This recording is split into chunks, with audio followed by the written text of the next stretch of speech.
أصحاب اليمين في جنات يتساءلون عن المجرمين ما سلككم في سقر যাদের আমলনামা ডান হাতে চলে আসবে তারা যাবে জান্নাতে। যাওয়ার পরে ওইখান থেকে আনিল মুজরিমিনা মা সালাকাকুম ফি সাকর, জাহান্নামীদেরকে, মুজরিম অপরাধীদেরকে জান্নাতি মানুষরা জিজ্ঞাসা করবে, মা সালাকাকুম ফি সাকর, তোমরা দুনিয়াতে কি এমন অন্যায় করেছো, কি এমন কাজ করেছো যে কাজ করার কারণে আল্লাহ তোমাকে জাহান্নামে দিয়েছে আর আমাকে জান্নাতে দিয়েছে।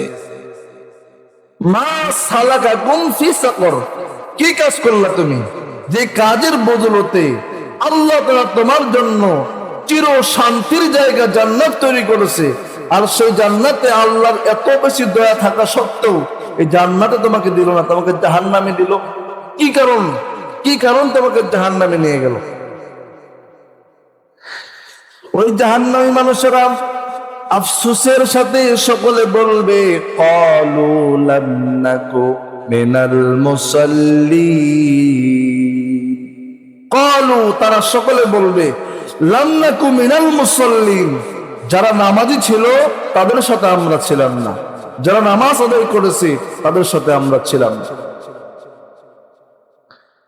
এই যে চারটা গুণের কথা এখানে আল্লাহ বলছেন, এই চারটা গুণ কোন হিন্দুর জন্য নাই, অমুসলিমের জন্য নাই। যে মুসলিম, যে কালিমা পড়ছে ওর জন্য এই চারটা গুণ। অনেক কালিমা পড়া মুসলমান আছে না, নামাজ পড়ে না, আসেনি?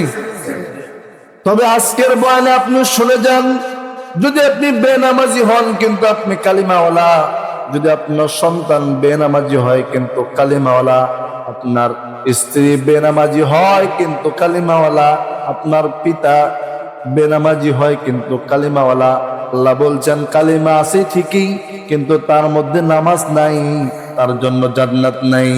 নাউজুবিল্লাহ। তারা আফসোসের সাথে বলবে, লাম নাকু মিনাল মুসাল্লিন, আমরা নামাজে ছিলাম না। ওই জায়গায় অবস্থাটা এমন হবে, একই চায়ের দোকানে 10 জন চা খায়, খায়নি চা? আজান দিছে, মুয়াজ্জিন বলে হাইয়া আলাস সালাহ, নামাজের দিকে আসো, হাইয়া আলাল ফালাহ, কল্যাণের দিকে আসো। 5 জন উঠে নামাজে যায় আর 5 জন বসে থাকে।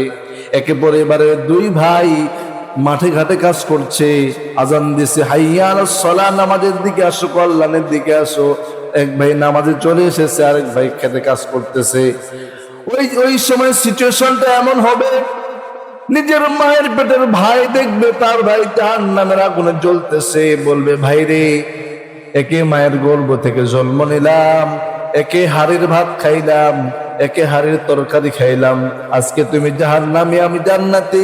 কি কারণ, কি কারণ? আফসোসের সাথে সে বলবে, লাম নাকু মিনাল মুসাল্লিন, ওই যে তুমি মুয়াজ্জিনের আযান শুনে নামাজে চলে গেছো, আমাকে নামাজ পড়তে যাইতে বলেছো, কিন্তু আমি তোমার কথাকে ওভারটেক করেছি, নামাজ পড়তে যাই নাই। চায়ের দোকানে একজন হুজুর এসে বলছে, ভাই আযান দিছে, চলেন নামাজ পড়তে যাই। কোন থেকে একজন ডাক দেয়া বলে, আরে মন লাগো, কোনো কাজ নাই, খালি নামাজ কালাম, বলেনি এমন কথা। ওই সময় আফসোস করে বলবে, হায় হায়, আজকে যদি ইমাম সাহেবের কথা শুনে নামাজে যাইতাম তাহলে ক্বালু লাম নাকু মিনাল মুসাল্লিন, আমি নামাজের মধ্যে ছিলাম না, এটা আমাকে বলতে হইতো না। নামাজ, নামাজ এমন এক ইবাদত, রব্বুল আলামিন কোরআনুল কারীমের 2 নম্বর সূরা, সূরা আল বাকারা, কোরআনের সব থেকে বৃহত্তরতম সূরা। এই সূরার শুরুর দিকে বলছেন, আল্লাযীনা ইউমিনুনা বিল গায়বি ওয়া ইউকিমুনাস সালাতা ওয়া মিম্মা রাযাকনাহুম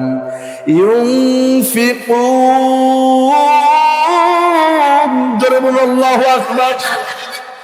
আল্লাহ তাআলা বলছেন, মুমিন হচ্ছে তারা যারা অদৃশ্য বিষয়ের উপরে বিশ্বাস করে। আল্লাহকে আমরা দেখি না, বিশ্বাস করি আল্লাহ আছে না নাই। জাহান্নাম আমরা দেখি নাই, বিশ্বাস করি জাহান্নাম আছে না নাই। জান্নাতকে আমরা দেখি নাই, চিরশান্তির জায়গা জান্নাত আছে না নাই। আমরা রসুলকে দেখি নাই, ফেরেশতা দেখি নাই, এগুলো আছে না নাই? এটার উপরে বিশ্বাস করতে হবে। দ্বিতীয় নম্বরে নামাজ কায়েমের জন্য নিজেকে সচেষ্ট থাকতে হবে, সন্তান সন্ততিকে নামাজের জন্য আদেশ দিতে হবে। 3 নম্বরে আল্লাহ আপনাকে যে সম্পদ দিয়েছেন সেই সম্পদ থেকে যাকাত দিতে হবে।